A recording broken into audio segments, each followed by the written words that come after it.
This audiobook opens the doors of the oath-bound knowledge vault and reveals the forbidden 33rd degree secrets they swore you would never learn.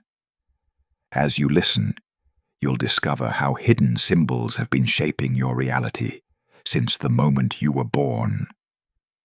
Prepare to decode the ancient laws the universe uses to obey your consciousness. The secrets survive through symbols, and today they become yours. The Oath-Bound Knowledge Vault. You didn't arrive here by accident. Certain pages find certain souls. If this book found you, be sure to like and subscribe to this channel. I'm giving away a free physical copy of this book, packed with ancient wisdom and timeless insight. The details are in the pinned comment, so don't forget to check it out. Introduction. In the silent architecture of consciousness, symbols are not mere representations. They are the living, breathing language of the universe. What appears as random chance or external circumstance is actually a profound dialogue, encoded in metaphorical patterns that emanate from the deepest chambers of your inner landscape. The vault is not a physical space, but a sacred inner sanctum where meaning transforms into reality. Every belief, every unexamined narrative, every unconscious pattern carries a vibrational signature that silently instructs the quantum field around you. Your life is not shaped by effort or strategy, but by the symbolic codes you carry within your deepest self. Most humans move through existence, never understanding that they are constant creators, writing and rewriting reality through the symbols they unconsciously inhabit. These are the forbidden secrets, not because they were guarded by some external elite, but because most individuals lack the perceptual framework to recognize how their inner narratives generate external experiences. Every thought is a ritual. Every unconscious belief is a spell. Every repeated internal story is a blueprint that the universe meticulously translates into lived experience. The symbols you carry are not passive. They are active agents of manifestation, continuously communicating with the quantum fabric of existence. Your journey will reveal how these invisible mechanisms operate, how metaphors become molecular, how inner narratives shape physical realities, and how the language of consciousness transcends traditional understanding of causality. You are about to explore a profound technological system of reality creation that has existed beyond conventional perception. The vault awaits, not as a destination, but as a method of perception, a way of seeing that transforms everything. Part 1. At the Threshold of the Vault. Chapter 1. The Day You Discover the Hidden Vault. In the quiet suburbs of Portland, Eleanor Briggs stood before her classroom window, her reflection overlaying the misty landscape. For years, a recurring dream had haunted her nights. An ornate wooden door, weathered yet magnificent, standing alone in a shadowy corridor. The door remained perpetually closed, its intricate carvings whispering of something unaccessed, unexplored. Her colleagues saw a dedicated fifth-grade teacher, methodical and precise. What they couldn't see was the growing restlessness brewing beneath her carefully maintained exterior. Each morning, the dream would dissolve just as she approached the door, leaving behind a residue of unfulfilled potential. During a routine parent-teacher conference, something shifted. As she discussed a student's creative writing, Eleanor realized she had abandoned her own long-suppressed desire to write. The unopened door was not just a dream. It was a symbol of her neglected inner calling, a metaphorical representation of the stories she had never permitted herself to tell. Across town, George Landon's world had fractured 6 months after his wife's unexpected departure. At first, the signs seemed random. A blue jay appearing at precise moments, specific number sequences repeating on digital clocks. unexpected references to maritime journeys in conversations and books. Initially, George dismissed these as coincidences, but as patterns emerged, he began to recognize them as more than mere chance. Each symbol carried a nuanced message about his emotional landscape, the blue jay representing freedom, the number sequences signaling transformation, the maritime references hinting at emotional navigation. The universal language was speaking, but only when George learned to listen did the messages become clear. His heartbreak was not a conclusion, but a passage, a threshold between what was and what could be. Both Eleanor and George discovered a profound truth. Awakening begins the moment one recognizes that patterns are not random, but meaningful communications from a deeper consciousness. Practice. Identify one recurring symbol in your life today and write the message it may hold. Close your eyes. Breathe deeply. What image, number, or pattern has been consistently appearing in your experience? Reflect on its potential significance. What might this symbol be attempting to communicate about your inner state, your journey, your unspoken needs? Chapter 2. The First Key. Martha. Keen's paintbrushes had languished in their oak case for 17 years, collecting dust in the corner of her meticulously organized home office. Each time she passed the case, a subtle ache resonated through her body, a quiet reminder of the artistic passion she had long ago shelved for a corporate career in financial consulting. On a crisp autumn morning, something within her shifted. The paintbrushes seemed to pulse with an almost imperceptible energy, their wooden handles calling out to her hands. Martha realized her recurring desire to paint was not a mere nostalgic whim, but a symbolic instruction from a deeper part of her consciousness. Her first strokes were tentative, then increasingly confident. The canvas became a landscape of hidden emotions, swirling blues representing suppressed creativity, bold crimson lines signaling unexpressed passion. With each brushstroke, Martha understood that her desire was not an indulgence, but a sacred communication from her truest self. Across the city, Jonathan Pierce had spent decades suffocating his dream of becoming a wilderness guide. Corporate law had been his family's expected path, a professional cage he had inhabited without questioning. His body carried the weight of unexpressed longing, chronic back pain, persistent insomnia, a constant sense of internal friction.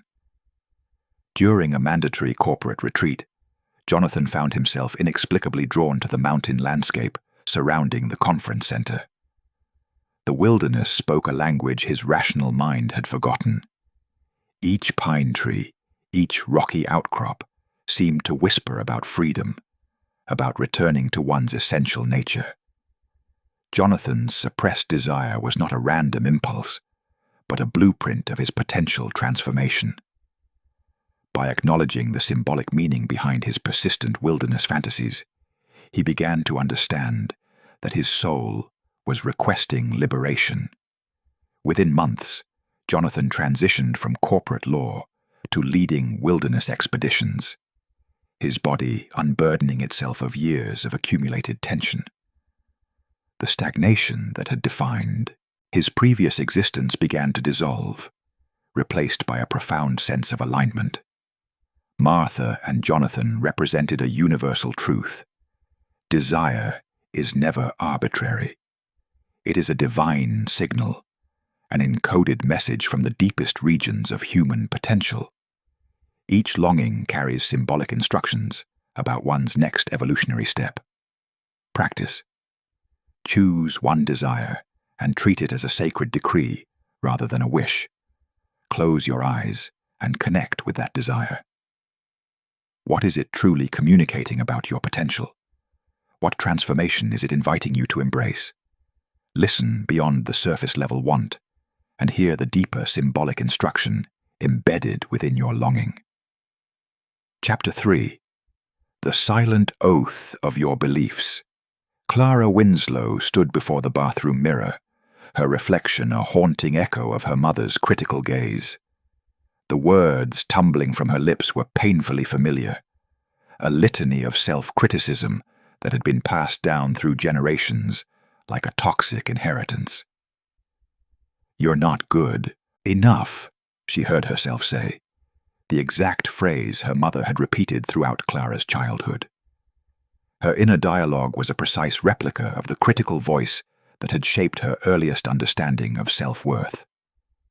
At 35, Clara was a successful marketing executive, yet her internal landscape remained trapped in a childhood narrative of inadequacy. Every professional achievement was accompanied by a whispered undermining, every moment of potential joy tempered by an inherited sense of limitation. Across town, Samuel Carter discovered the power of breaking familial narratives. Growing up in a family where financial struggle was considered a genetic destiny, Samuel recognized the invisible contract that had constrained previous generations. His grandfather had been a factory worker, his father a struggling small business owner, and the family narrative spoke of perpetual scarcity. Samuel's journey began with a conscious recognition of this inherited belief. He understood that the stories families tell themselves are not immutable truths, but symbolic oaths that can be deliberately rewritten. Where his father saw limitations, Samuel saw possibilities. Where his grandfather had accepted struggle, Samuel chose to challenge the inherited narrative. As he dismantled the generational belief of financial struggle, Samuel's potential began to expand. He started a technology company that revolutionized supply chain management, creating wealth that seemed impossible within his family's previous framework of existence. The underlying truth revealed itself.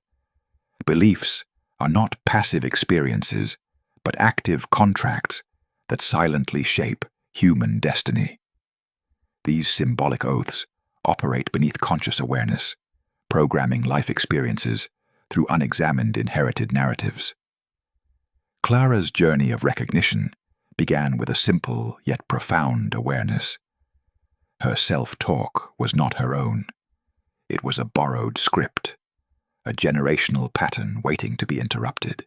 Each critical thought was a symbolic contract maintaining a limited version of herself. The power lay in recognition. By seeing the inherited oath, Clara could begin the process of deliberate transformation. Her inner dialogue was not a truth, but a learned pattern that could be consciously rewritten. Practice.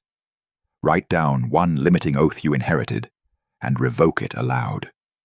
Chapter 4. Words as living sigils. Henry Dalton stood in his dimly lit office, surrounded by the remnants of another failed project. His sarcastic mumble echoed through the empty room. Typical. Nothing ever works out for me. The phrase, repeated countless times throughout his life, seemed to materialize as a self-perpetuating prophecy. Since childhood, Henry had cultivated a language of defeat. "I'm always going to be stuck," he would say. "Success is for other people." Each utterance was more than just words. They were energetic signatures, invisible threads weaving a tapestry of limitation.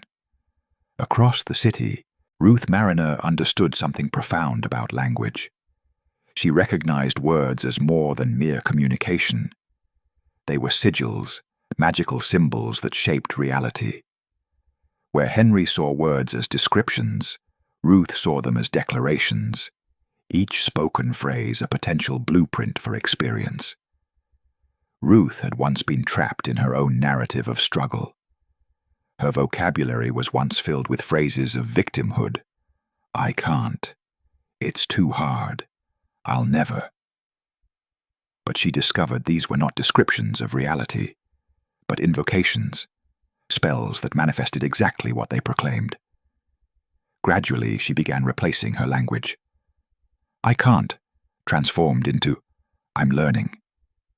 "It's too hard," became "This is an opportunity for growth." The shift was subtle, but profound. Her reality began to respond, not as coincidence, but as a direct translation of her new linguistic code. Henry's breakthrough came during a coaching session. His mentor helped him recognize how his sarcastic, self-defeating phrases were actually precise instructions to the universe. Each cynical comment was a request, a vibrational blueprint that the world seemed eager to fulfill. "Your words are not just sounds," his mentor explained. "They are creative instruments. Every utterance is a form of spellcasting, sending out a frequency that attracts corresponding experiences." The revelation stunned Henry. His lifelong habit of sarcastic self-deprecation wasn't just an attitude, it was an active mechanism of manifestation. His words weren't describing his life, they were designing it. Ruth's method of transformation became clear. Words were sacred technology. Each phrase was a sigil, a symbolic code that could reprogram personal reality. By consciously selecting her language, she wasn't just changing her speech, she was recalibrating her entire energetic signature. The core teaching emerged. Speak as a creator, not a critic. Words are not passive, they are active, vibrational tools of manifestation. Every utterance carries potential for transformation or stagnation. Practice. Craft one new spoken phrase to replace a recurring negative one. Chapter 5. Symbols in Smoke and Stone. Lloyd Hensley's hands were always covered in grease, his workdays spent deciphering the intricate language of machinery. But lately, something beyond the mechanical demanded his attention. The number 427 had begun appearing, with an unsettling frequency that defied random chance. At first, Lloyd dismissed it as mere coincidence. The number would flash on digital clocks as he took his morning coffee, appear on license plates during his drive to the auto repair shop, and even materialize in unexpected places. The total on a receipt, the page number in a magazine left on the shop's waiting room table. One crisp autumn morning, as Lloyd was diagnosing a complicated transmission issue, the number 427 appeared again, this time on a serial number of a replacement part. Something shifted inside him. It wasn't just a number anymore. It felt like a message, a symbolic nudge from something larger than himself. Meanwhile, across town, Nora Elwood experienced her own dance with symbolic communication. Her daily commute had become a canvas of recurring imagery. The same abandoned storefront with a faded blue door, a specific crow that seemed to follow her route, a series of yellow posters advertising career transitions. Where others might see random urban scenery, Nora sensed a deeper narrative. Each repeated image felt like a whisper, a subtle instruction from the universe, suggesting her current path needed recalibration. Her marketing job had begun to feel constraining, and these recurring symbols seemed to validate her growing intuition about change. Lloyd's mechanic's precision began applying to decoding these numerical appearances. He started documenting each 427 encounter, recognizing a pattern that coincided with moments of personal clarity. These weren't just numbers, but synchronistic markers, symbolic echoes guiding him toward a renewal he hadn't yet fully comprehended. The universe, they were learning, communicates through a language beyond words. Synchronicity isn't random chance, but a responsive system, mirroring internal shifts through external symbols. Each repeated number, each recurring image becomes a signal, a vibrational message waiting to be interpreted. For Lloyd and Nora, These symbols were more than curiosities. They were invitations, subtle communications from the intelligent, responsive universe, constantly speaking through the language of meaningful coincidence. Practice. Identify one repeating symbol today and journal its meaning. Chapter 6. The Inner Lodge. Victor Hammond's hands trembled slightly as he completed another exhausting night shift at Memorial Hospital. 12 years of nursing had carved deep lines of fatigue around his eyes, each wrinkle a testament to countless lives saved and emotional boundaries worn thin. Tonight felt different. A profound emptiness had settled into his bones, beyond physical exhaustion. During a quiet moment in the nurse's station, Victor experienced something unprecedented. A profound stillness emerged within him, separate from his typical stream of thoughts and anxieties. This wasn't sleep or daydreaming, but a curious state of alert awareness, as if another dimension of consciousness had quietly stepped forward. The inner presence felt simultaneously foreign and intimately familiar. It wasn't a voice exactly, but a crystalline awareness that observed his emotional landscape with compassionate detachment. This silent witness seemed to understand the depth of his professional burnout, the accumulated emotional weight of years spent caring for others while neglecting his own inner terrain. Across the city, Evelyn Maddox was experiencing her own encounter with this deeper awareness. A corporate strategist known for her razor-sharp decision-making, she had always prided herself on rational analysis. Yet recently, she'd begun noticing a subtle inner guidance that preceded her logical processing. Before major professional decisions, Evelyn started pausing, creating a momentary space between her immediate impulse and her ultimate choice. In this pregnant pause, she discovered an intuitive intelligence that seemed to transcend her intellectual capabilities. This inner wisdom didn't argue or compete with her rational mind, but offered a holistic perspective that felt profoundly true. Both Victor and Evelyn were encountering what ancient wisdom traditions call the Watcher, the unconditioned consciousness that observes experience without becoming entangled in its drama. This inner witness wasn't a separate entity, but a fundamental aspect of awareness itself, capable of observing thoughts and emotions without being consumed by them. The Watcher represented a profound shift in perspective. It was not about eliminating thoughts or emotions, but about creating a spacious awareness that could hold these experiences without being overwhelmed. Like a calm center within a spinning wheel, the Watcher remained steady and clear. For Victor, this meant recognizing his professional exhaustion without being crushed by it. For Evelyn, it meant making decisions from a place of integrated wisdom rather than reactive impulse. The Watcher emerged as a symbolic compass, not providing specific directives, but illuminating a deeper understanding that guided authentic choices. Practice. Ask your Watcher one question and write down the first intuitive answer. Chapter 7. The Law Behind Every Law. Calvin Mercer's life felt like a perpetual storm of anxiety. Each morning, he awakened to a familiar rhythm of worry: financial pressures, career uncertainties, relationship tensions, creating an invisible but palpable frequency that seemed to magnetize additional challenges. At his marketing firm, Calvin noticed how his internal turbulence manifested externally. Meetings became battlegrounds of miscommunication. Clients seemed increasingly frustrated, and opportunities consistently slipped through his fingers. His anxiety wasn't just an internal experience. It was a broadcasting signal that shaped his external reality. The turning point emerged unexpectedly.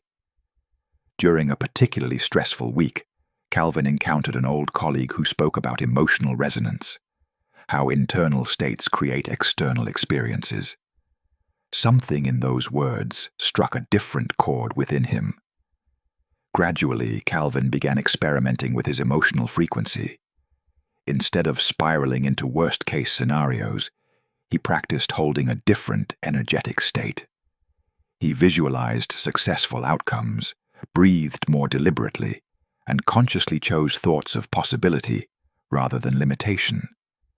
Across town, Hazel Monroe was experiencing a similar transformation. A middle manager in a tech company, she had long operated from a frequency of survival and competition. Her workplace interactions were characterized by tension, her personal relationships marked by guardedness. Hazel's shift began when she deliberately started cultivating emotions of gratitude, curiosity, and open-hearted connection. She didn't just think differently, she felt differently. Her conversations became more generative, her problem-solving more creative, her interactions more fluid. Both Calvin and Hazel were discovering a profound universal principle. Vibration operates as a fundamental communication system between inner experience and external manifestation. Their emotional states were not just internal experiences, but transmission signals that organized reality around their core frequency. The core teaching revealed vibration as more than a metaphysical concept. It was a symbolic frequency, a code that reality continuously reads and responds to. Emotions were not passive experiences, but active architects of experience, broadcasting signals that drew corresponding experiences. This understanding transformed their perception of personal power. They were no longer victims of circumstance, but conscious creators, capable of deliberately tuning their internal frequency to invite desired experiences. Their journeys demonstrated that elevation wasn't about forcing positive thinking, but about authentically shifting one's emotional tone. The universe didn't respond to mental gymnastics, but to genuine energetic resonance. Practice. Choose an elevated emotion and embody it for 3 minutes. Chapter 8. Shadows at the Threshold. Dylan Westcott stared at the email, his fingers hovering uncertainly over the keyboard. The invitation represented everything he had worked toward: a senior consulting position at a prestigious global firm. Yet something deep within him trembled, not with excitement, but with a familiar paralysis. His history was marked by near misses and self-sabotage. Brilliant ideas consistently dissolved into hesitation. Opportunities slipped through his fingers like water. This moment felt eerily familiar, a doorway to transformation, obscured by an internal shadow of doubt. The symbolic fear manifested as a voice, quiet but persistent, whispering narratives of inadequacy. "You're not ready," it murmured. "They'll discover you're an imposter." These weren't mere thoughts, but encoded messages from his deeper psychological landscape, representing years of internalized limitations. Dylan recognized this moment as more than a job application. It was a threshold, a symbolic test of his willingness to transcend his own restrictive narrative. The opportunity wasn't just professional. It was an invitation to rewrite his internal story. Across the city, Eliza Crane was experiencing her own confrontation with fear. A mid-level project manager, she had been offered a challenging international assignment that would require her to lead a complex technological transformation in a foreign market. Where Dylan hesitated, Eliza approached her fear differently. She understood fear not as a warning, but as a guardian standing at the edge of her comfort zone, challenging her to prove her readiness. Each tremor of anxiety wasn't a stop sign, but a signal of potential growth. Eliza's approach transformed fear from a barrier into fuel. She methodically deconstructed her concerns, examining each one not as an obstacle, but as valuable intelligence about her own development. Her fear contained wisdom, pointing precisely to the areas where she needed to develop strength and capability. The core teaching emerged clearly. Fear was not an enemy, but a symbolic messenger. Its purpose wasn't to prevent movement, but to test one's commitment to personal evolution. Every shadow contained an embedded invitation to step more fully into one's potential. Dylan eventually recognized his hesitation as a protective mechanism, a part of himself attempting to preserve safety by maintaining the status quo.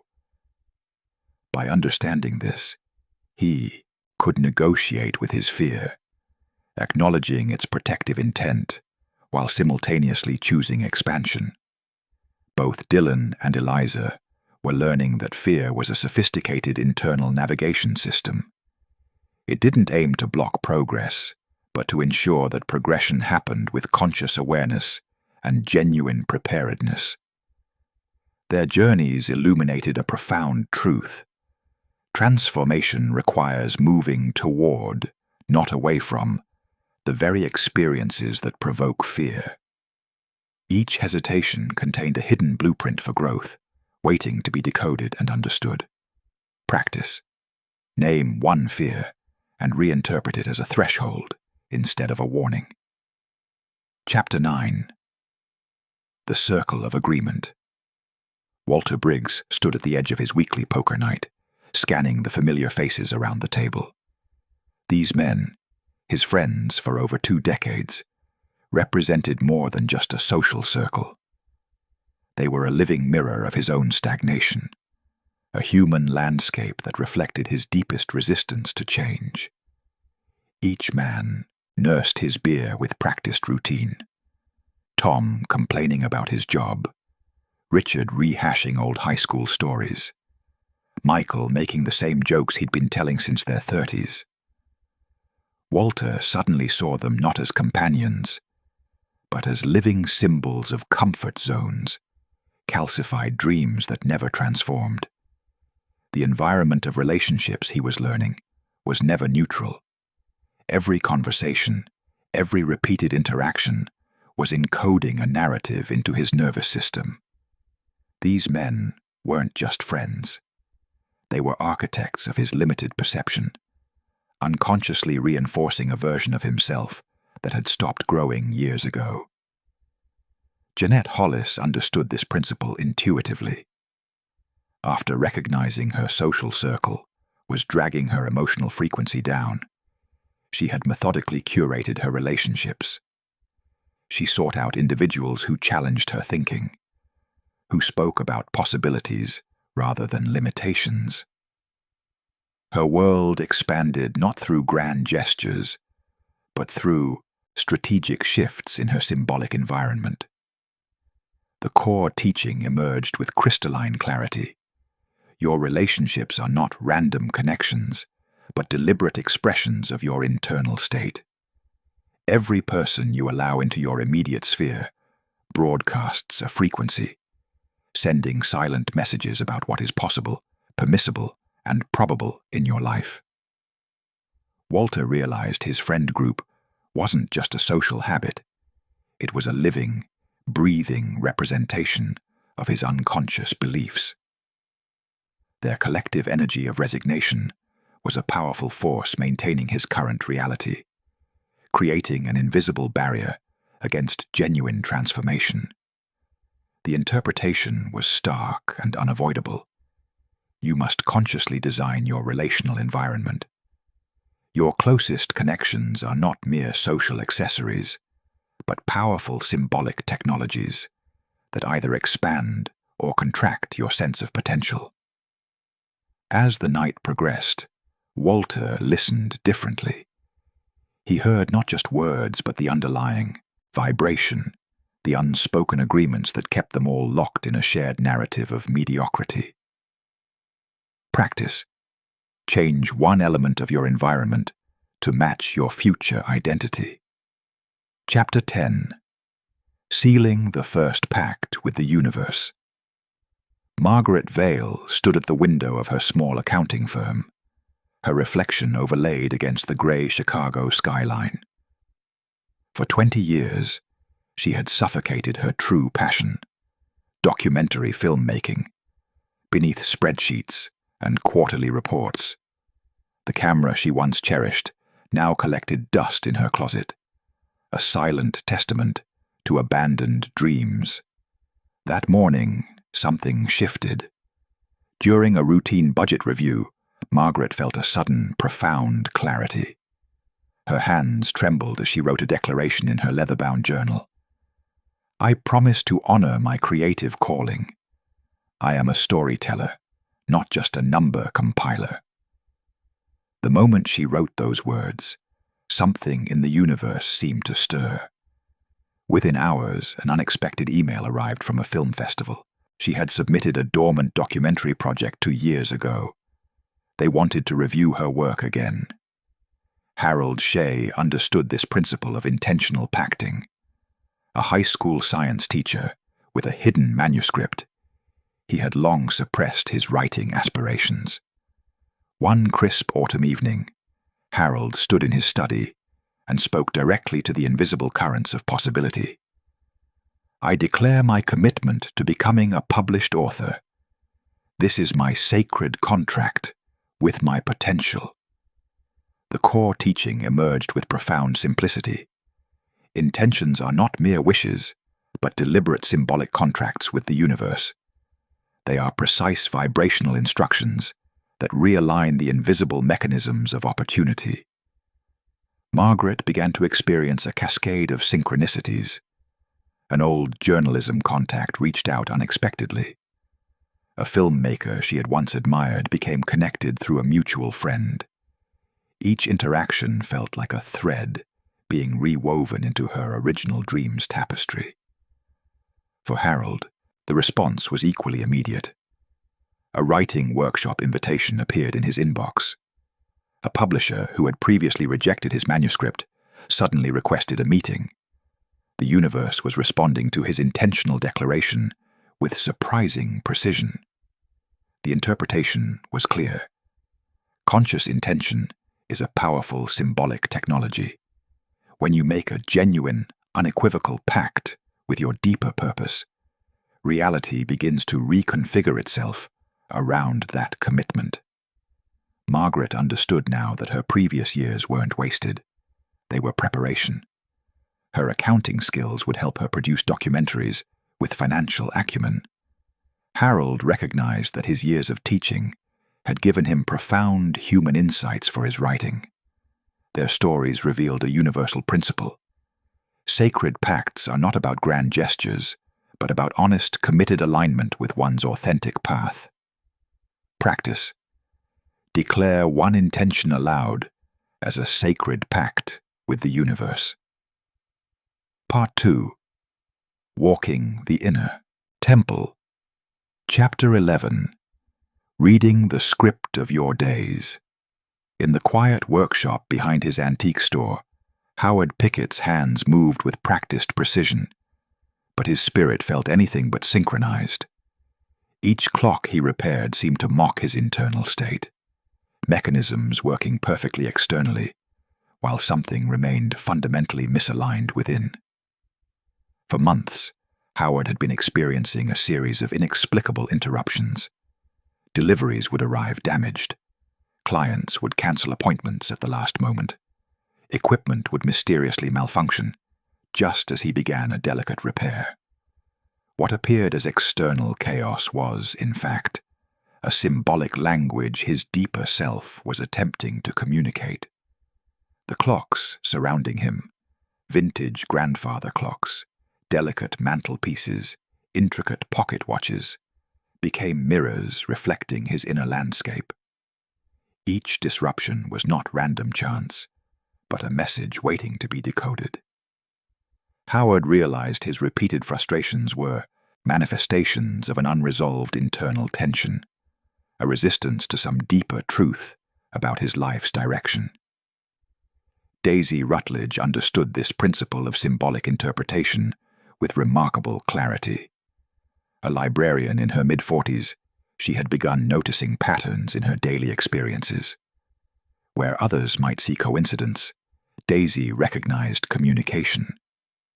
When books about personal transformation kept falling off shelves around her, when strangers would mention similar life challenges, she understood these were not accidents, but intentional signals. The core teaching emerged with crystalline simplicity.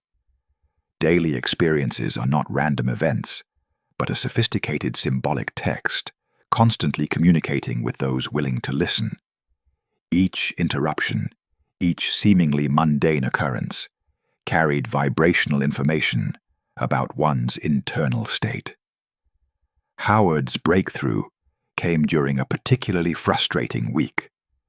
As he examined a 19th-century Swiss chronometer, he suddenly understood the repeated disruptions weren't obstacles, they were invitations. His current life configuration was signaling that something needed to change. The clocks around him weren't just mechanical devices. They were metaphors for his own need to realign, to recalibrate his internal mechanism. Daisy's approach was similarly transformative.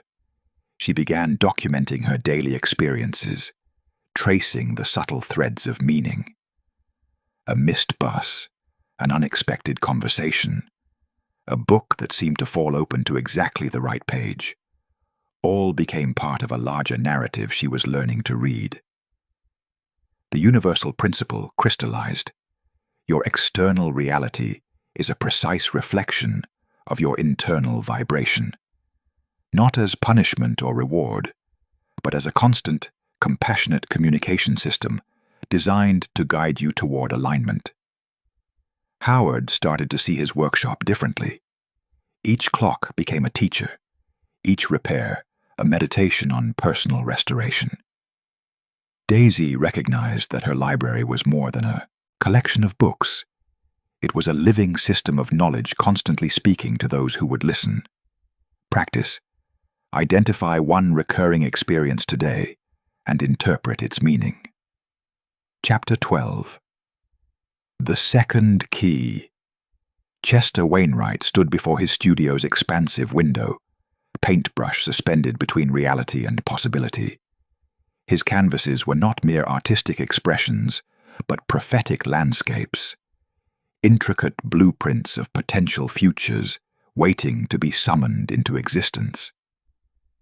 Years earlier, Chester had discovered something extraordinary about his creative process. Paintings he crafted with profound emotional intensity would inexplicably begin manifesting in his physical reality. A seascape depicting a remote lighthouse he'd never visited would suddenly become a location he'd be invited to photograph. A portrait of a woman in a specific red coat would precede an unexpected encounter with that exact individual. His art had transformed from representation to revelation. Each brushstroke became a vibrational signal, each color a frequency of potential, each composition a symbolic architecture of forthcoming experience. Across town, Henrietta Malone understood this principle with remarkable precision. A retired mathematics professor, she had learned to hold her inner vision with unwavering commitment. Where others saw limitations, she saw malleable reality, a canvas waiting to be reimagined. Henrietta had spent months visualizing a community learning center that would bridge educational gaps in her neighborhood. When initial attempts to secure funding failed, she did not interpret this as rejection, but as an invitation to refine her vision.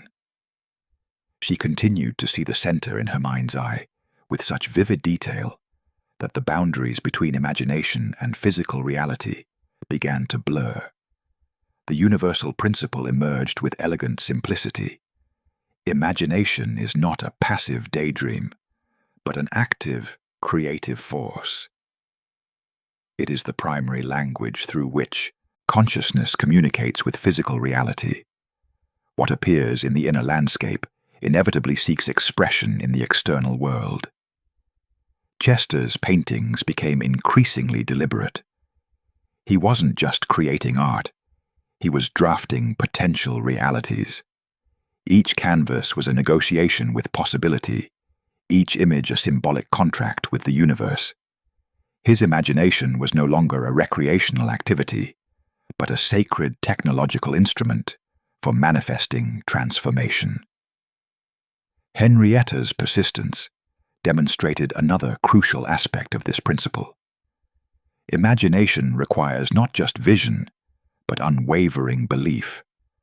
Doubt was the primary mechanism that dissolved potential realities.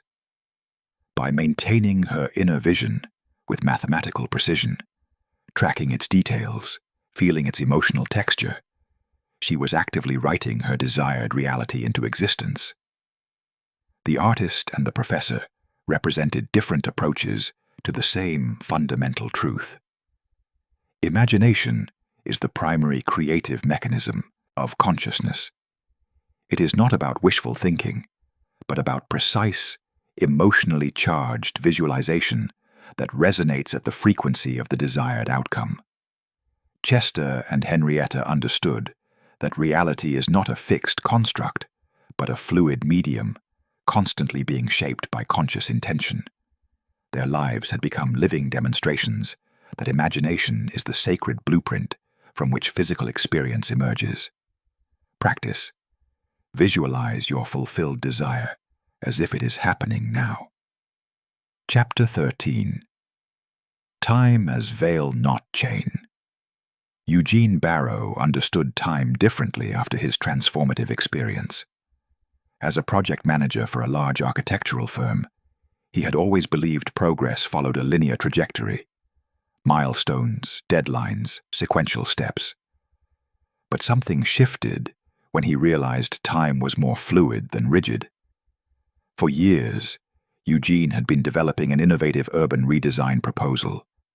Despite having brilliant conceptual drawings and comprehensive research, the project consistently encountered bureaucratic delays.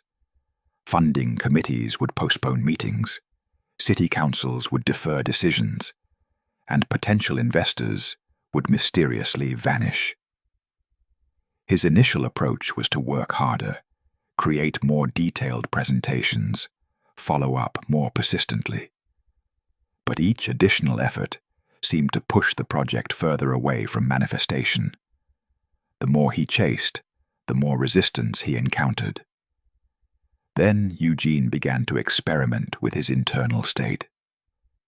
Instead of feeling frustrated by delays, he started embodying the emotional landscape of a successfully completed project.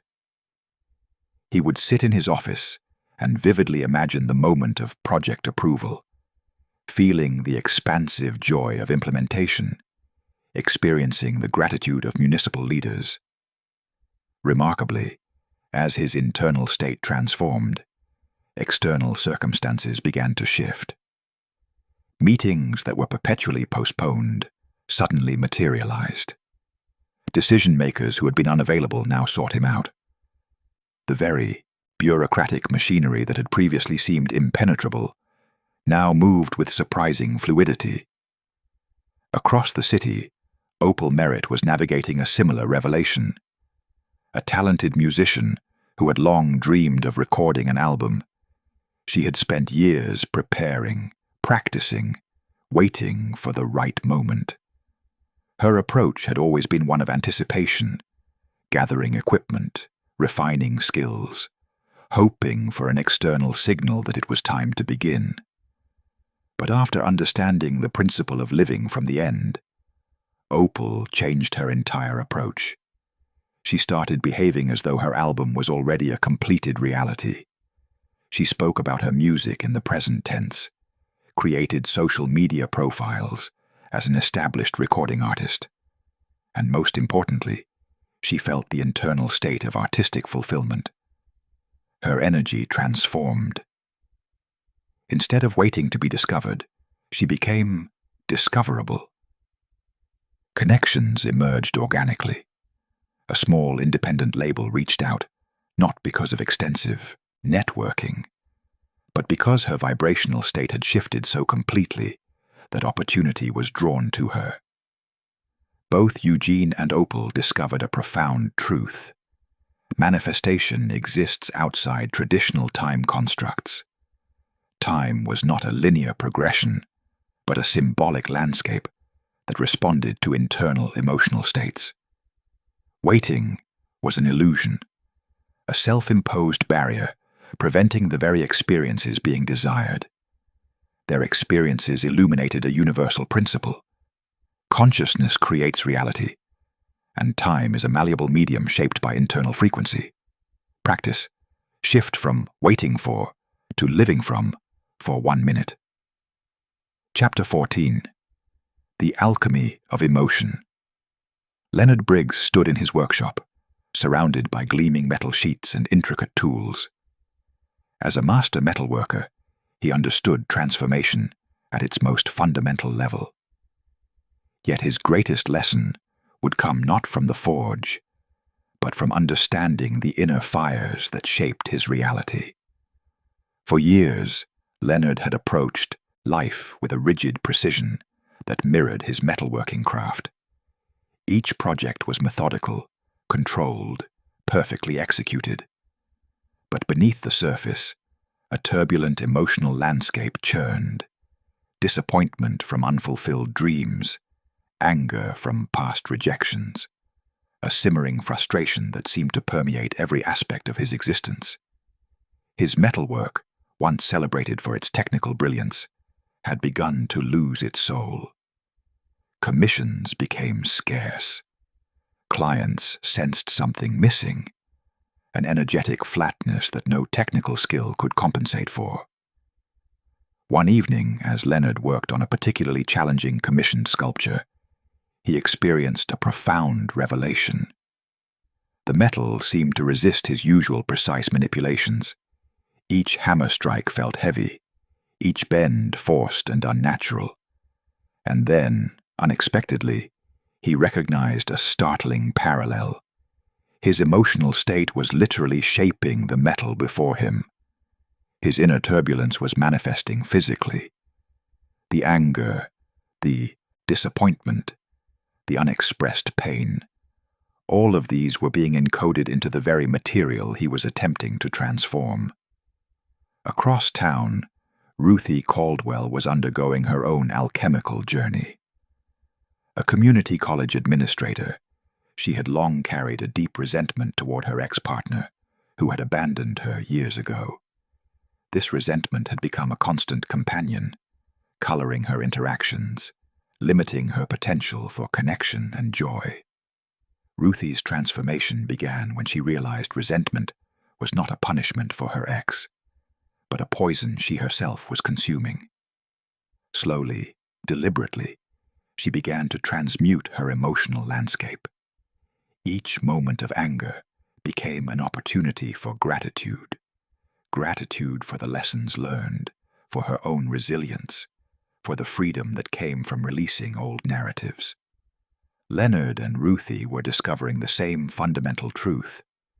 Emotions were not passive experiences, but active, creative forces.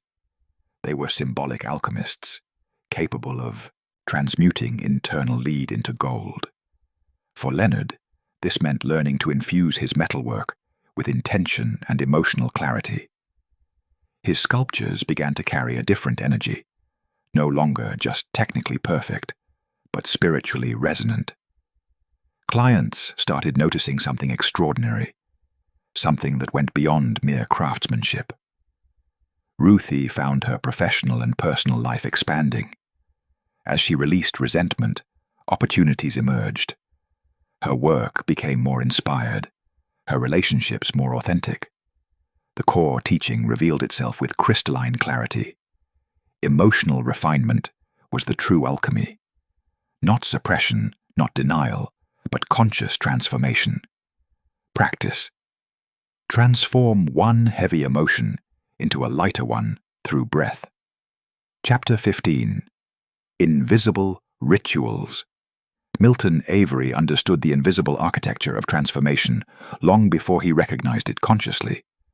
For 15 years, he had sorted mail in the same downtown postal center, his fingers tracing familiar patterns among envelopes and packages.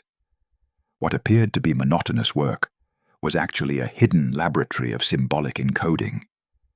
Each morning, Milton would arrive precisely at 6:47 a.m. He would arrange his sorting station with a meticulous ritual that seemed insignificant to his colleagues. 3 deep breaths, a gentle tap of his sorting tray, a subtle adjustment of his worn leather wristband.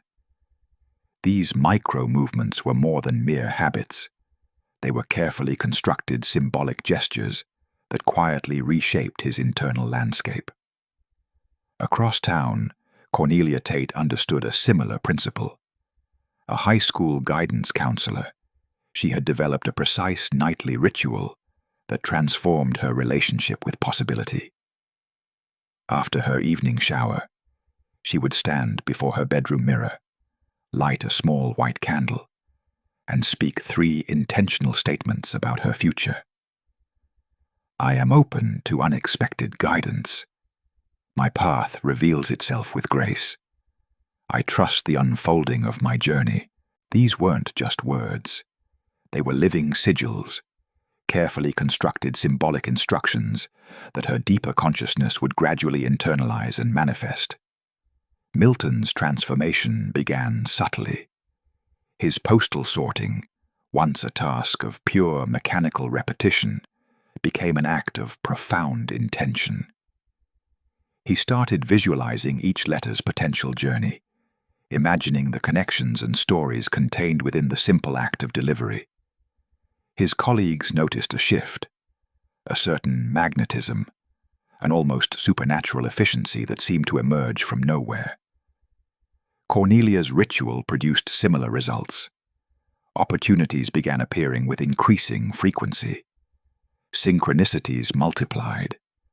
Professional connections emerged unexpectedly.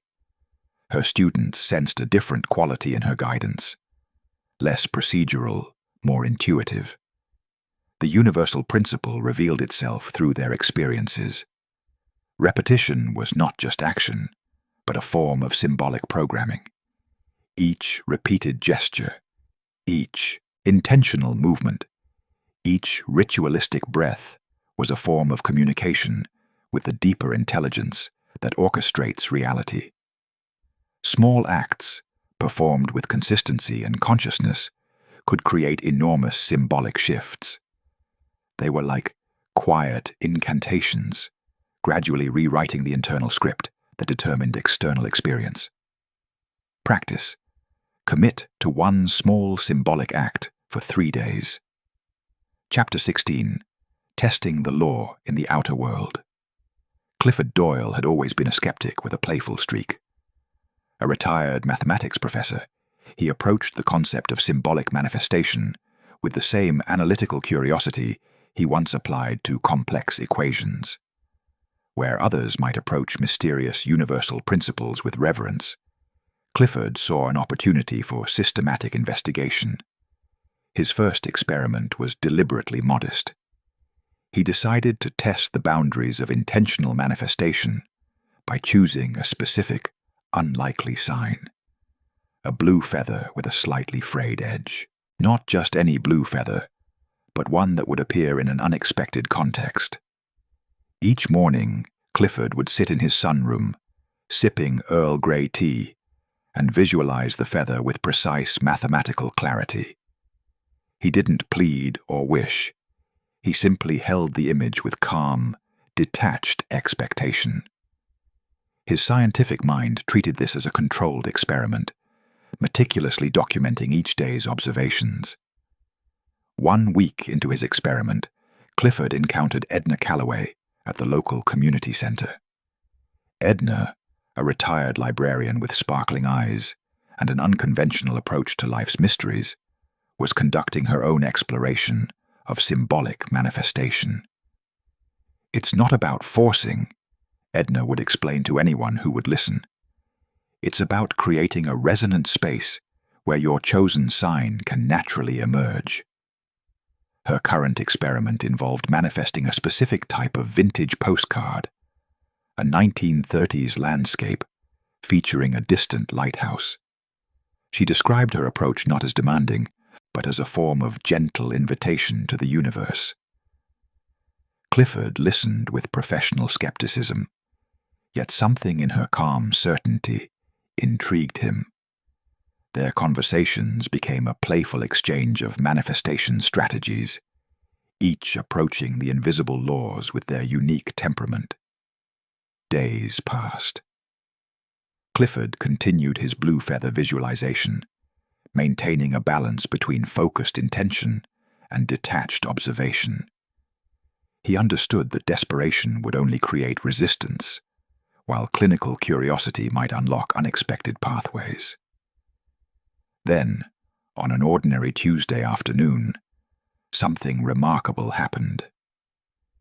During a routine walk through a local park, a blue feather, slightly frayed at one edge, drifted precisely into his path, landing at his feet with an almost comical precision. Edna, when he shared the story, simply smiled. "The universe has a sense of humor," she remarked, "and it responds best to practitioners who approach manifestation with lightness rather than heavy expectation."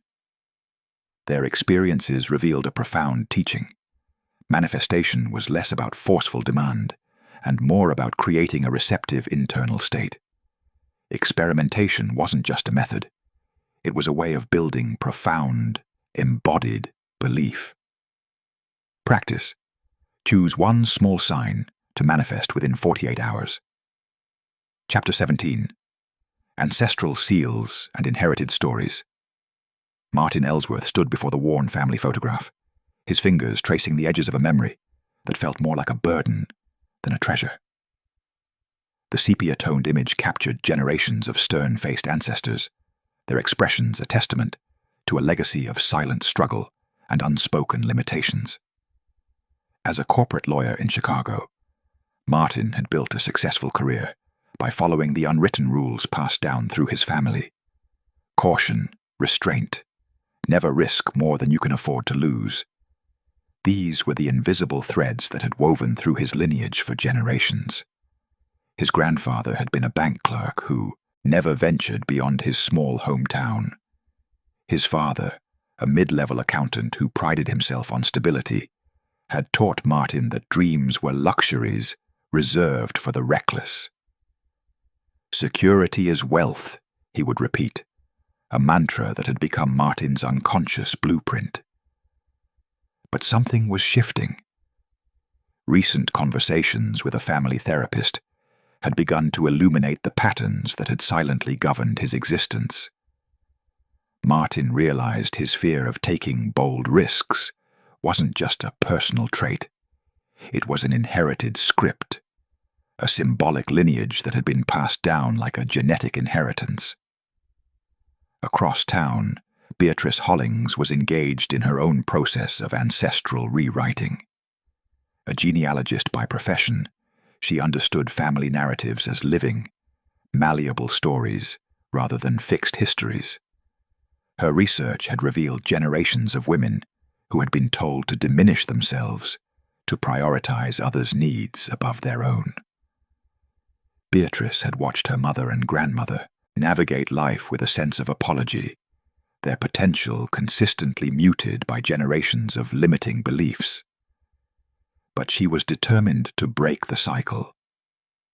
Each day she consciously chose to rewrite the family narrative, not by rejecting her lineage, but by transforming its underlying script. Martin's exploration took him deeper. He began to trace the origins of his family's cautious approach, discovering economic hardships and survival strategies that had calcified into unquestioned beliefs. His ancestors hadn't been afraid. They had been protecting themselves with the only tools they knew. Understanding this shifted something fundamental. Martin wasn't rejecting his family's wisdom. He was evolving it. The fear that had once protected his lineage was now the very thing constraining their potential. Beatrice approached ancestral healing as a form of sacred work. She created rituals that honored her family's journey, while simultaneously releasing the limiting beliefs. She wrote letters to her ancestors, acknowledging their struggles and declaring her intention to expand the family's possibility. For Martin and Beatrice, the journey was about recognition, seeing the symbolic inheritance that had been silently steering their lives. They were learning that lineage was not a fixed destiny, but a living narrative that could be consciously rewritten. Practice. Replace one inherited belief with a new one. Chapter 18. The Mirror Lodge. Victor Langley's tailor shop was more than a place of measurement and fabric. It was a sacred space where human stories revealed themselves through the subtle language of interaction. For 23 years, he had crafted suits that seemed to breathe with the essence of their wearers. But only recently had he begun to understand the deeper mechanics of these encounters. Each client who walked through his door carried an energetic signature that Victor could now decode. The anxious businessman whose shoulders hunched slightly would invariably order a suit with stiff, unyielding fabric. The confident sales executive moved with an expansive energy that demanded fluid, dynamic lines. One afternoon, a young lawyer named Robert entered the shop. Victor immediately noticed how Robert's nervous energy seemed to contract the space around him. His measurements revealed tight shoulders, a body holding tension like armor. As Victor's hands moved the measuring tape, he realized the man's suit would reflect his internal state. Structured, defensive, concealing vulnerability. Across town, Esther Bloom was experiencing her own revelation. A high school guidance counselor, she had long noticed how her students' behaviors seemed to dance around her internal state. When she felt uncertain, students became more demanding. When she stood in her confidence, even the most challenging teenagers became collaborative. Victor began to experiment. He discovered that when he approached clients with genuine curiosity and calm, they would soften. Their body language would shift. The suits he created began to feel less like garments and more like second skins, expressions of potential rather than limitations. Esther's transformation followed a similar path. She realized that her relationships were not happening to her, but through her. The students who challenged her were reflecting her own unresolved internal narratives. By working on her self-concept, she began to see subtle shifts in her entire professional ecosystem. Her colleagues started seeking her advice more frequently. Students who once seemed resistant now approached her with openness.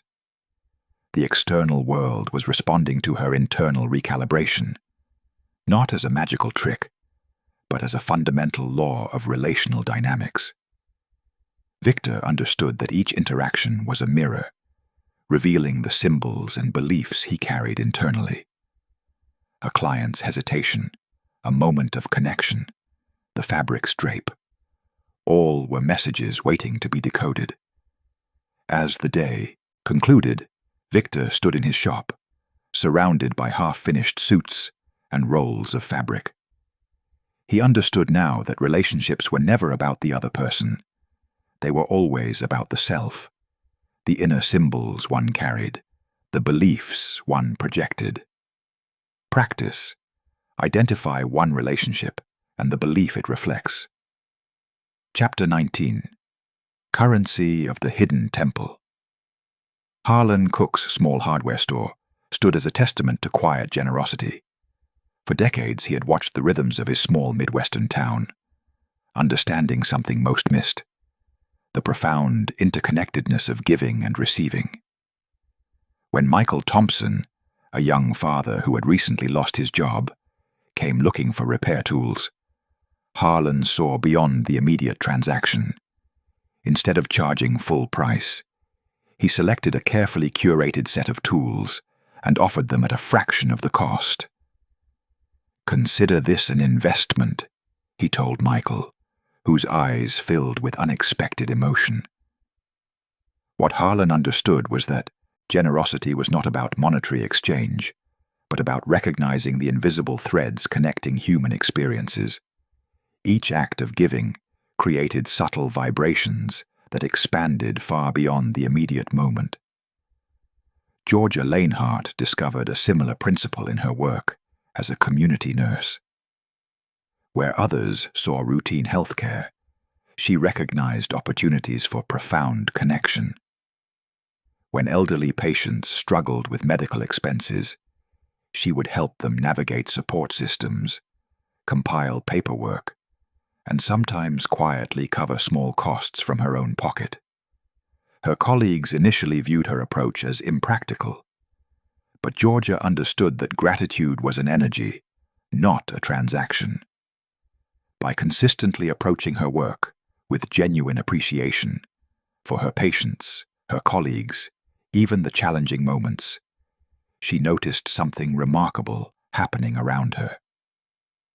Opportunities began presenting themselves unexpectedly. Patients would recommend her to others. Colleagues became more supportive. Local community organizations started offering additional resources for her patients. The universe, it seemed, was responding to her energetic frequency of appreciation and generosity. Harlan and Georgia represented different expressions of the same universal principle. Giving and receiving were not separate actions, but part of a unified energetic system. Each act of generosity created ripples that returned in ways often unexpected and untrackable. Their lives demonstrated that gratitude was not about keeping score, but about expanding one's symbolic capacity to recognize abundance. By releasing the need to measure exactly what was given and received, they opened themselves to a more fluid, dynamic exchange of energy. The hardware store owner and the community nurse understood something profound. True generosity was not about sacrifice, but about recognizing the inherent interconnectedness of human experience. Their small, consistent acts of appreciation created invisible networks of support that transformed their communities in subtle yet powerful ways. Practice. Express gratitude for something often overlooked.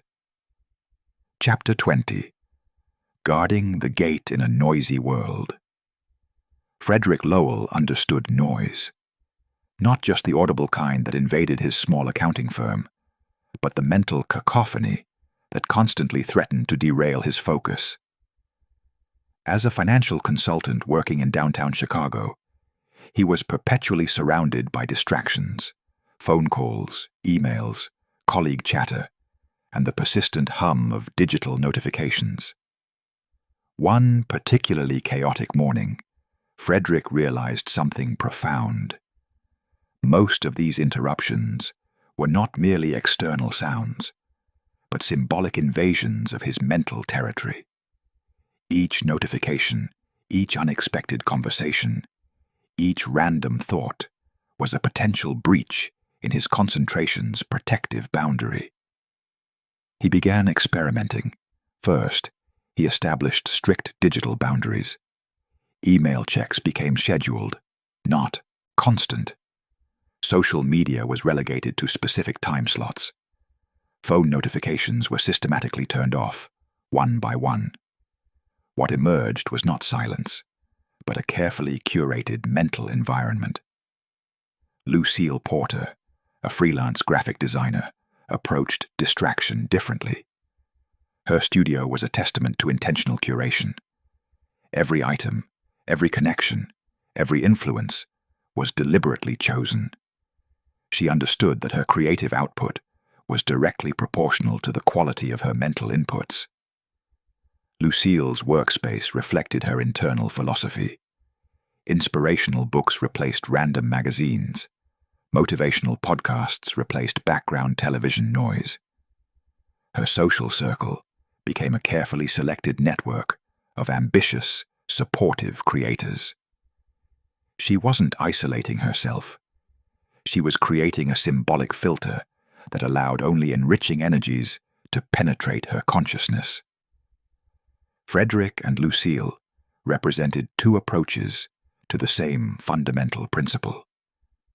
Mental gates are not just protective barriers, but active mechanisms of identity preservation. What they allowed into their mental space wasn't just information, it was a form of symbolic programming. Their experiences revealed a critical teaching. Distraction is not neutral. Every input carries an energetic signature that subtly reshapes internal landscapes. By consciously choosing what enters their mental realm, they were essentially writing and rewriting their personal narrative. Frederick discovered that mental filtration wasn't about complete isolation, but about selective permeability. He learned to distinguish between necessary information and energetic noise. Lucille recognized that her creative potential was directly linked to the quality of her mental environment. Both understood that guarding one's symbolic gate was not an act of defense, but of strategic empowerment. They were architects of their internal experience, carefully selecting the raw materials that would construct their daily reality. Practice: close one mental doorway and open one new, empowering one. Part 3. Wearing the Invisible Crown. Chapter 21. Walking as a Living Symbol. Benton Crawley had always been a man who blended into backgrounds. As a mid-level insurance claims adjuster, he moved through life with a perpetual sense of invisibility, his shoulders slightly hunched, his gaze often downcast. His physical posture communicated a narrative of insignificance, a story he didn't even realize he was broadcasting. The transformation began subtly. During a routine corporate training, a guest speaker challenged participants to examine their non-verbal communication. Benton watched, initially skeptical, as the speaker demonstrated how physical posture could alter internal perception and external response. That evening, Benton stood before his bedroom mirror. Experimentally, he straightened his spine, lifted his chin, and squared his shoulders. The man looking back seemed unfamiliar, confident, present, intentional. It felt like an act at first, like wearing an ill-fitting costume. But something shifted internally. With each moment he maintained this new stance. At work, colleagues began responding differently. Conversations that once felt perfunctory now carried weight. Managers who previously overlooked him started seeking his input. His recommendations, delivered with newfound embodied confidence, carried a different energetic signature. Simultaneously, Josephine Langford was experiencing a parallel journey. A struggling freelance writer, she had long dreamed of becoming a published author. Instead of waiting for validation, she began to embody the identity of a successful writer before the external world confirmed it. She dressed as she imagined a respected author would: tailored blazers, sophisticated accessories. Her workspace transformed from a cluttered corner to a professional writing studio. More importantly, she carried herself with the quiet assurance of someone who knew her creative worth. Josephine didn't just hope to be a writer. She walked, spoke, and conducted herself as an established author. Her emails became more deliberate, her networking more strategic. Her writing time was now sacred, treated with the respect a professional would afford their craft. Both Benton and Josephine discovered a profound truth. Identity is not something waiting to be granted, but a state continuously broadcast through subtle energetic signals. Their bodies, their movements, their internal dialogue were constantly communicating a narrative to the world. Their experiences revealed that symbolic communication happens before words are spoken. Every gesture, every breath, every micro-expression sends a message about who you believe yourself to be. The world, in turn, responds to this unspoken declaration. They were learning that transformation is an inside-out process. External changes follow internal shifts.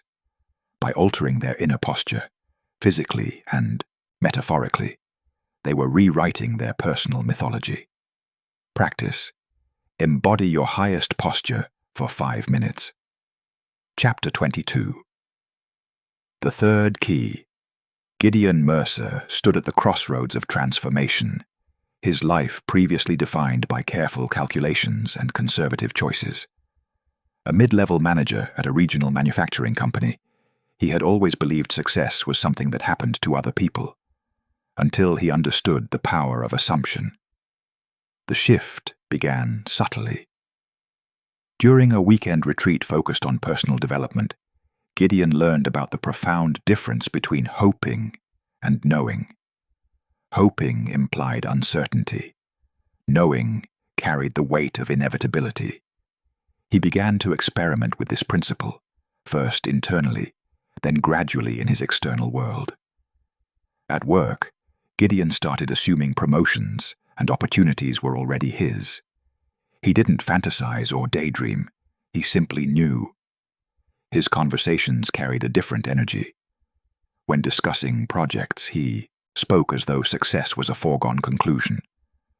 Colleagues noticed the change. His presentations became more compelling, his recommendations more authoritative. Simultaneously, Florence Pembroke was navigating her own journey of assumption. A freelance graphic designer who had struggled to attract high-end clients, she decided to live from the end of her desired reality. She didn't chase clients. She behaved as though she was already the sought-after designer her vision demanded. Florence updated her portfolio, not with hope, but with the certainty of someone already at the pinnacle of her profession. Her communication shifted. Emails became crisp, confident. Her rate card reflected her assumed value. She spoke about her work not as an aspiring designer, but as an established professional. The universal principle they both discovered was profound. Assumption is not mere positive thinking, but a sovereign command to reality. It's the difference between requesting and declaring. When you assume a state, you're not asking permission, you're stating a fact. Gideon's assumptions began manifesting rapidly. A project he had long desired was suddenly assigned to him. Colleagues who once overlooked him now sought his counsel.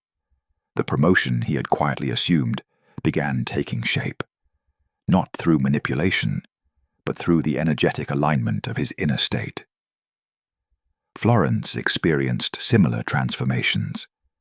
High-profile clients began reaching out. Her work attracted international recognition. She wasn't surprised by these developments. They were simply the natural progression of her assumed identity. They were learning that assumption is the throne from which identity rules. It's not about arrogance or delusion, but about a deep, unshakable knowing of one's inherent worth and potential. The practice was clear. Choose one assumption and hold it as truth for 1 hour. Chapter 23. The double-edged sword of power.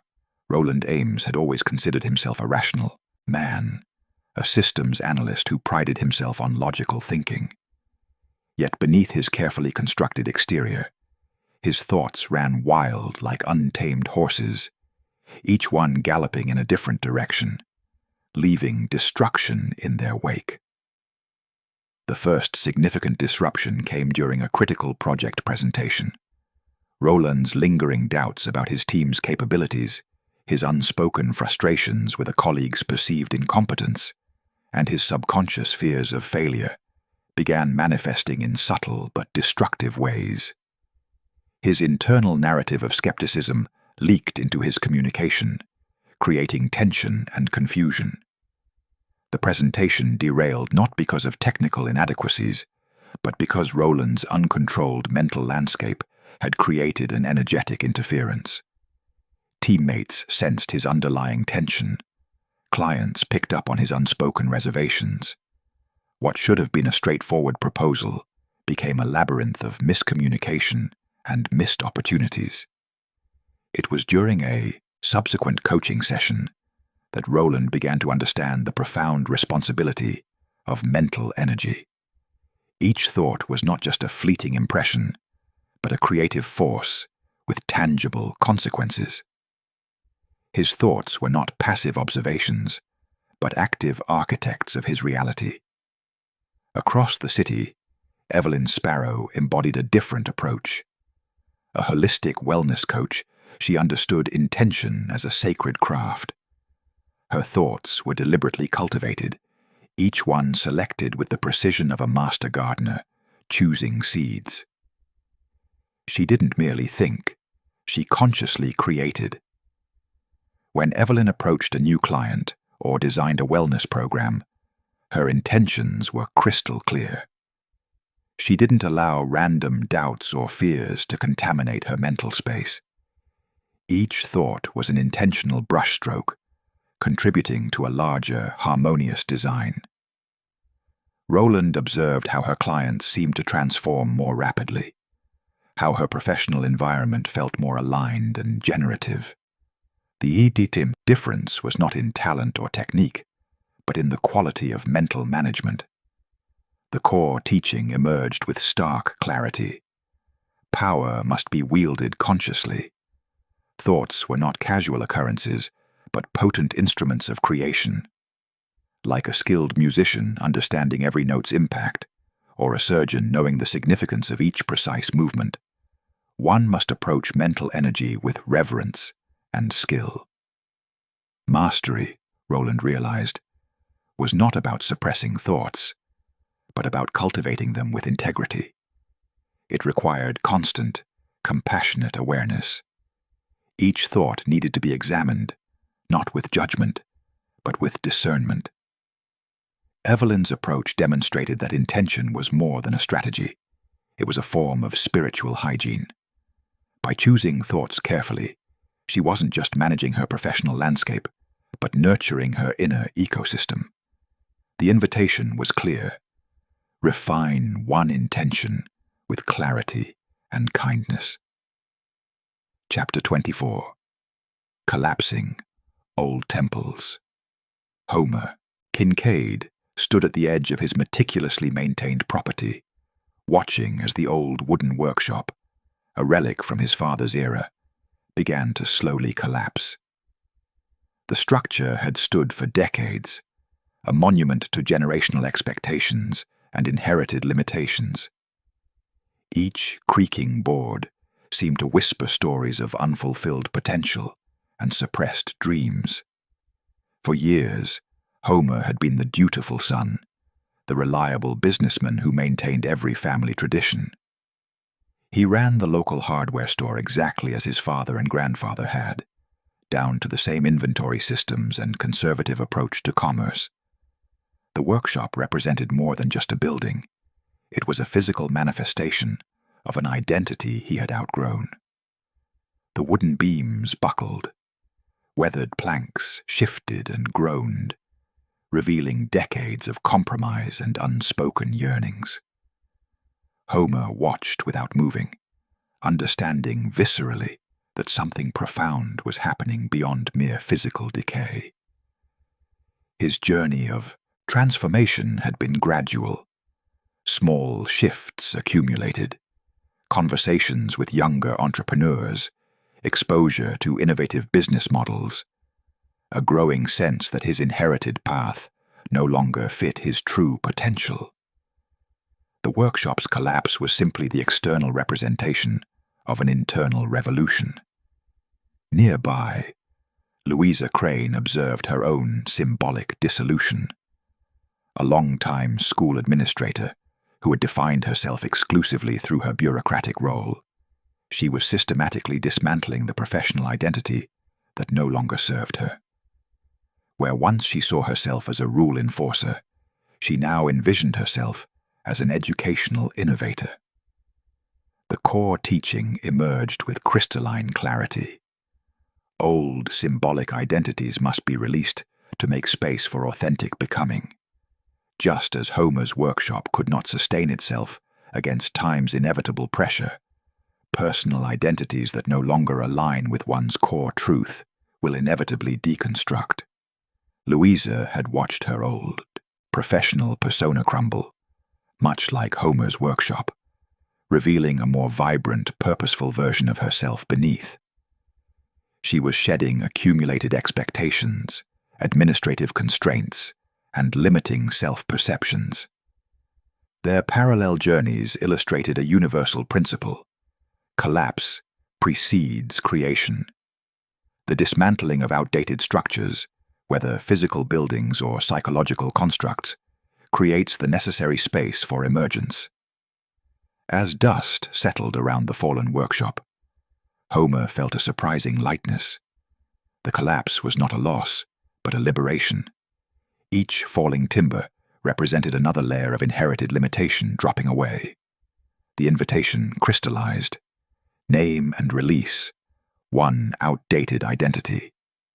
Chapter 25. Commanding the Elements of Your Reality. The morning mist hung low over Thaddeus Moore's farm, a vast landscape of carefully tended fields that seemed to breathe with an intelligence of their own. For 30 years, Thaddeus had done more than simply farm.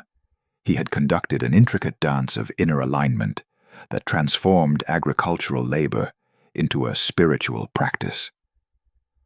Unlike his neighbors who saw farming as a mechanical process of planting and harvesting, Thaddeus understood that crops were a direct manifestation of inner states. His corn didn't just grow. It responded to the quality of his consciousness. Each seed carried the vibration of his intention, each furrow marked by the precision of his focus. During planting season, Thaddeus would spend hours in quiet meditation, aligning 4 critical inner elements: thought, emotion, focus, and action. He knew these were not separate forces, but interconnected streams of energy that could be deliberately composed like a complex musical arrangement. His thoughts were seeds. His emotions were the soil. His focus was the water. His actions were the sunlight. When these elements harmonized, miracles emerged from the earth. Nearby, Agatha Penwell watched her own inner landscape with similar intentionality. A local herbalist and community healer, she had learned that manifestation was less about external effort and more about internal calibration. Where most saw random chance, she perceived a responsive universe waiting to be conducted. Thaddeus would walk his fields, not just observing but communicating. He would feel the potential of each plant, sensing its optimal growth trajectory. Some mornings, he would stand perfectly still, his consciousness extending into the soil, listening to the subtle rhythms of growth and potential. His harvest always stood apart, not through technological intervention or superior fertilization, but through a profound understanding that physical reality was a direct reflection of inner configuration. When drought threatened, other farms withered while Thaddeus's crops remained robust. When early frost approached, his plants seemed to possess an inexplicable resilience. Agatha recognized this principle in her healing practice. She didn't just treat symptoms. She helped patients realign their inner elements. A chronic condition wasn't a physical malfunction, but a misalignment of thought, emotion, focus, and action. The universe, they both understood, was not a mechanical system, but a responsive field of consciousness. Every outcome was a precise reflection of internal states, a living, breathing manifestation of inner composition. Thaddeus knew that true mastery wasn't about controlling external circumstances, but about becoming so internally coherent that reality naturally conformed to one's deepest intentions. Practice. Align your inner elements toward one chosen outcome. Chapter 26. The Great Design. In the quiet attic of his family's generations-old farmhouse, Oswald Hatcher unfolded a remarkable quilt. Passed down through his maternal line, the intricate textile was more than a mere coverlet. It was a complex map of interconnected stories, each patch a symbolic representation of a life journey. The quilt's fabric told a multi-generational narrative. Some patches were worn and faded, representing struggles and challenges. Others shimmered with vibrant colors, marking moments of triumph and transformation. What made this particular family heirloom extraordinary was its apparent intentionality. Each square seemed deliberately positioned, creating a larger pattern that transcended individual experiences. Oswald traced his fingers along the delicate stitching. He understood now that this was no ordinary inheritance. The quilt was a living blueprint, a symbolic representation of how life patterns could be consciously designed and deliberately woven. Maribel Sutton, a textile artist living in the neighboring town, had discovered a similar truth through her craft. Where others saw fabric as a passive material, she perceived it as a dynamic medium of personal transformation. Her studio walls were covered with intricate tapestries that mapped personal journeys, each thread a deliberate choice, each color a conscious intention. She had learned that life, like a complex textile, could be intentionally designed. Patterns were not random accidents, but carefully constructed narratives. Some threads were strong and resilient, others delicate and experimental. The art was in understanding how these threads interconnected to create a meaningful whole. For Oswald and Maribel, the lesson was clear. Life was not something that happened to you, but a masterpiece you actively crafted. Each experience was a thread, each choice a stitch, each intention a color that contributed to the larger design. The core teaching emerged with crystalline clarity. Coherence multiplies manifestation. When life's various elements, emotional, spiritual, professional, relational, were aligned with intention, the fabric of reality became more responsive, more malleable. They understood that most people lived reactive lives, allowing random threads to create chaotic patterns. True mastery came from becoming the deliberate weaver of one's own existence. It wasn't about controlling every detail, but about maintaining a clear, coherent vision of the larger design. Oswald looked at the family quilt, now understanding it as more than a historical artifact. It was a map of possibility, a testament to the power of intentional living passed down through generations. Practice. Outline the symbolic pattern of your ideal life. Chapter 27. The Vault Within the Vault. In the forgotten corner of an abandoned industrial complex, Reuben Glass discovered a workshop that seemed to breathe with forgotten potential. Dust-covered tools hung in perfect alignment, each instrument meticulously arranged, as if awaiting a master's return. The walls were lined with blueprints, showing intricate designs that seemed to pulse with a living intelligence beyond mere mechanical schematics. Reuben had been a machinist for 47 years, his hands calloused from decades of precise work. But this workshop felt different. It was more than a workspace. It was a sanctuary of purpose, a chamber that whispered of something greater than individual achievement. Each tool seemed to hold a story. Vintage calipers, pristine metal rulers, carefully maintained lathes. They weren't just instruments, but conduits of potential. Reuben understood suddenly that true craftsmanship wasn't about the object created, but the intention behind its creation. Nearby, June Ellsworth had discovered her own path of purpose.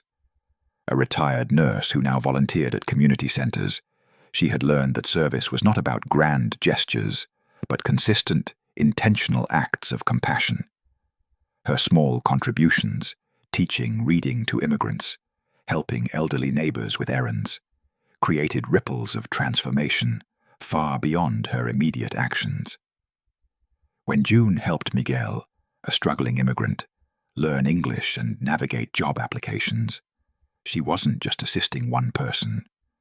She was creating pathways of opportunity. When she tutored Sarah, a young student struggling with mathematics, she wasn't merely teaching numbers, she was rebuilding confidence. The workshop and June's service shared a profound truth. Purpose amplifies symbolic power. It was never about the scale of the action, but the depth of intention. Every deliberate act of service was like a precise tool in the universal workshop, creating, reshaping, transforming. Reuben realized the workshop wasn't just a physical space. It was a metaphor for human potential, a chamber where individual skills could be transformed into collective healing. The tools represented latent abilities, waiting to be activated in service of something larger than oneself. Purpose, they both understood, was the deeper vault. It wasn't an external destination, but an internal alignment. When one's actions resonated with a broader intention of upliftment, the entire energetic landscape shifted. The core teaching crystallized. True abundance flows not from what you accumulate, but from what you contribute. Service was the most powerful manifestation technique, a way of declaring one's connection to the larger human experience. Practice. Identify one gift that can uplift others, and use it once. Chapter 28. Storms over the Temple. The storm arrived without warning, a savage symphony of wind and rain that seemed to target Clinton Byrne with surgical precision. His modest coastal home in Newport stood no chance against the relentless assault. Waves crashed through windows, splintered doors, and transformed his carefully constructed life into a landscape of destruction. By morning, Clinton stood amid the ruins, furniture scattered like broken toys, family photographs dissolved into pulp, decades of memories reduced to sodden debris. Where others might have seen only loss, something stirred within him. This wasn't destruction, this was clearing. Lydia Hawthorne understood this language of transformation intimately. Years earlier, she had lost her successful marketing career to a corporate restructuring that seemed cruel and arbitrary. What felt like professional annihilation became her most profound initiation. The forced unemployment pushed her to develop a consulting practice that ultimately exceeded her previous income and provided her true professional satisfaction. The universe, Clinton realized, didn't create challenges. It created opportunities disguised as challenges. Each lost item, each destroyed memorabilia, was not a punishment, but a ritual of release. The storm was systematically removing everything that no longer served his deeper purpose. His neighbor, an elderly fisherman named Marcus, approached and simply nodded. "Storms don't destroy," Marcus said quietly. "They redesign." Clinton understood then that trials were not punishments, but refinement processes. Like a metalworker heating raw ore to extract pure metal, life's challenges burned away the unnecessary, leaving only essential truth. The storm wasn't taking. It was giving him a blank canvas. In the days that followed, Clinton began reconstructing not just his physical space, but his entire approach to living. Each decision became intentional. Each choice carried the wisdom of someone who had been stripped down to essence and chosen to rebuild with consciousness. The storm had not broken him. It had broken him open. As debris was cleared and foundations reassessed, Clinton recognized the profound gift hidden within apparent devastation. His trials were not random. They were precise symbolic interventions designed to align him with a more authentic path. Practice. Reframe one current challenge as initiation. Chapter 29. The Unwritten Degree. Nathaniel Briggs stood at the edge of his family's inherited farm, watching the worn fields that had defined generations of his lineage. For 43 years, he had waited for permission, waited for someone to tell him he was worthy, waited for an external signal that would validate his deepest dreams.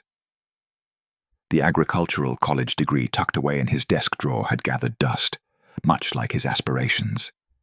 His father's voice echoed in his mind. "This land is our legacy. You don't walk away from legacy." But something had shifted within Nathaniel, a quiet but profound understanding that legacy was not about preservation, but about evolution. Frances Delacour understood this principle intimately. A high school mathematics teacher from Milwaukee, she had spent years believing her potential was confined by the walls of her classroom. Institutional approval, administrative permission, societal expectations. These had been the invisible chains constraining her true calling. One ordinary Tuesday afternoon, Frances simply decided. No ceremony, no external validation. She granted herself permission to become the educational consultant she had always imagined. The act was so simple, yet so revolutionary. She wasn't asking for a door to open. She was creating the door. Nathaniel's revelation came similarly. Standing in the same fields where generations of Briggs men had planted corn and wheat, he recognized that waiting was a choice. Initiation was not something bestowed. It was something claimed. He walked to the old barn, pulled out the architectural plans he had sketched years ago for an innovative, sustainable farming model. The papers were crisp, untouched, filled with diagrams of vertical farming, water conservation techniques, and crop rotation strategies that could transform this struggling family land. No external authority would validate his vision. No one would grant him the right to reimagine his inheritance. He would have to do that himself. The first step was internal. Nathaniel understood that sovereignty was not given. It was taken. It was a decision made in the quiet moments, away from the noise of expectations and inherited narratives.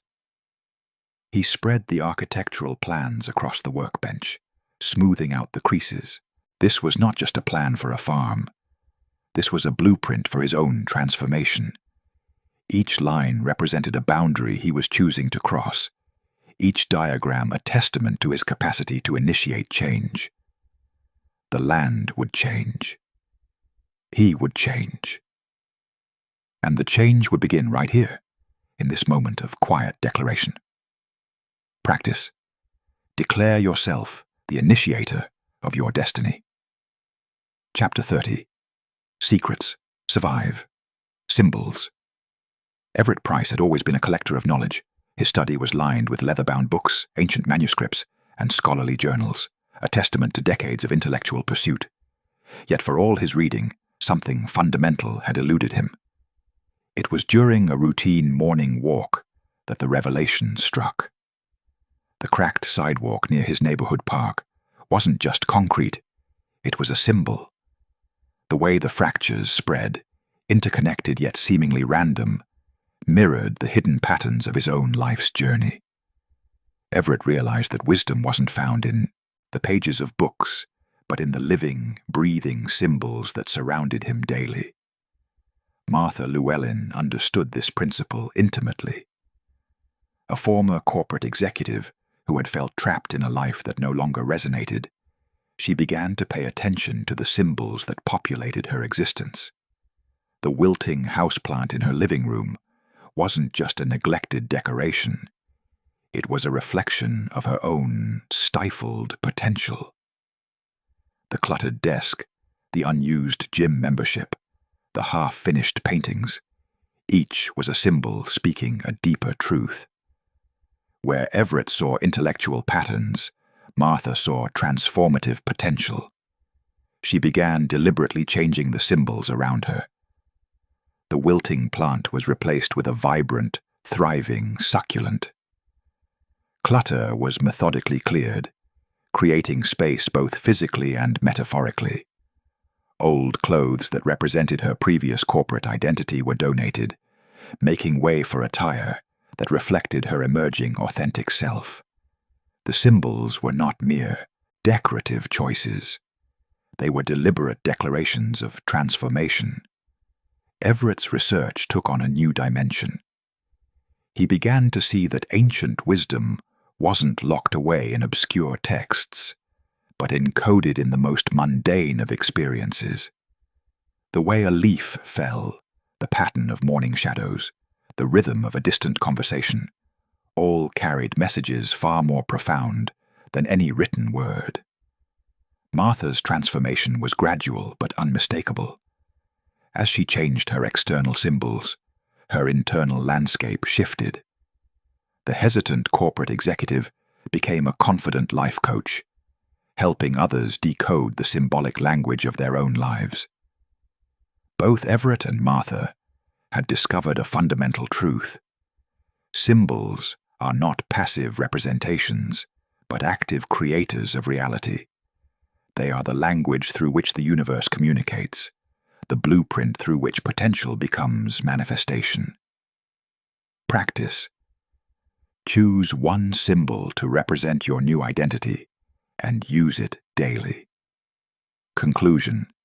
As the sun set on another transformative day, Everett Price gazed out his study window, contemplating the profound journey of symbolic interpretation. The world around him had become a living text, each moment pregnant with meaning, each experience a potential portal to deeper understanding. The vault, he now understood, was never a physical place. It existed in the vast landscape of human consciousness, a sacred inner chamber where beliefs, self-concepts, and assumptions were encoded like intricate algorithms. Mastery was not about accumulating knowledge, but about developing the capacity to read and rewrite these internal scripts.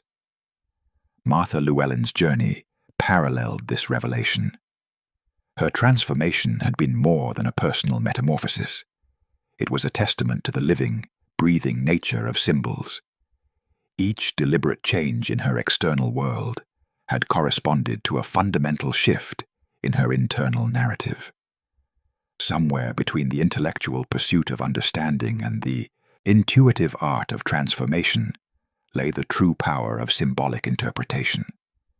It was a delicate dance of awareness, where one learns to see beyond the surface of experience and recognize the deeper patterns that shape reality. The universe, Everett realized, was not a static system but a dynamic conversation. Symbols were not fixed markers, but living entities that responded to conscious attention. They were the language through which potential became manifest, the bridge between inner vision and outer experience. For those who had journeyed through the teachings, a sacred capacity had been awakened. They now possessed the ability to redesign the very operating system of their destiny. No longer were they passive observers, but active creators of their reality. The symbols that once seemed immutable were now malleable, capable of being reinterpreted, reimagined, and reconstructed. This was not an endpoint, but a beginning. Creation was continuous, an ongoing dialogue between consciousness and experience. The symbols that shaped their lives were alive, responsive, waiting to be understood, transformed, and ultimately transcended. The journey of symbolic mastery was both an art and a science, a delicate interplay of intuition and intention, of seeing and creating, of listening and responding. Each moment became an opportunity to rewrite the script, to shift the narrative, to step into a more expansive version of self. If you enjoyed this exclusive audiobook, I handpicked this next book which will change your life.